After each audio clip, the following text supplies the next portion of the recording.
This eggplant lasagna is a perfect low-carb option, especially when you want to stay away from the pastas. Let's dive into the ingredients. You're going to need flour, grated Parmesan cheese, mushrooms, cream cheese, sour cream, milk, eggs, seasoning combination, oregano, salt, pepper, red pepper flakes, garlic powder, garlic paste, dried basil, cheese, of course the eggplant, and 5 roasted tomatoes.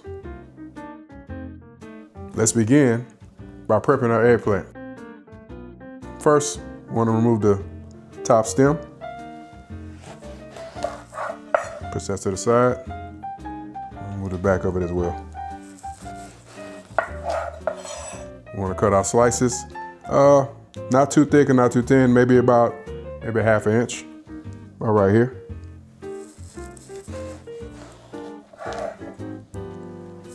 Keep that going. Make sure you cut down straight so it can be even pieces.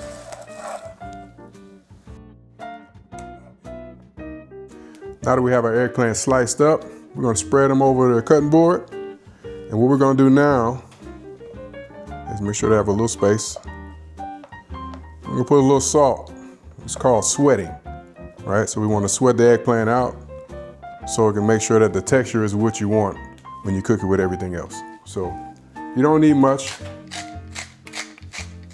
You actually just can, if you don't have one of these, you can just get a handful and sprinkle it over. Salt at that side, let's flip them over. And we're gonna salt the other side as well. Like I said, you only need maybe about a handful, just a sprinkle on the top. That should do it. We'll let this sit for about 30 minutes. Now we're going to start our 3-step dredging process. We're going to batter in our flour.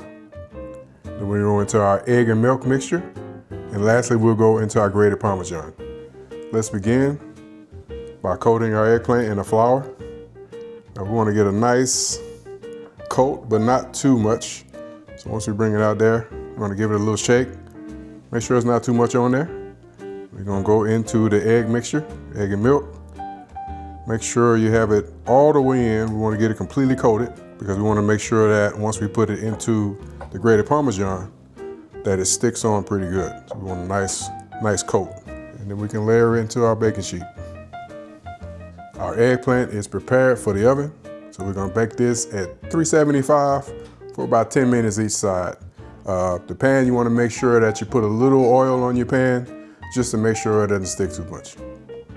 Our next step, we're going to upgrade our 5 roasted tomatoes with a few ingredients that I have here. So we're going to go ahead and add our basil. All right, we'll add our garlic paste. And lastly, grated Parmesan cheese. You can definitely use the tomatoes as is, but I like to always make it a little bit better with a few nice touches. Now while we're waiting on our eggplant to continue baking, we're gonna go ahead and finish a few more prep steps with chopping up our mushrooms and shredding our cheese.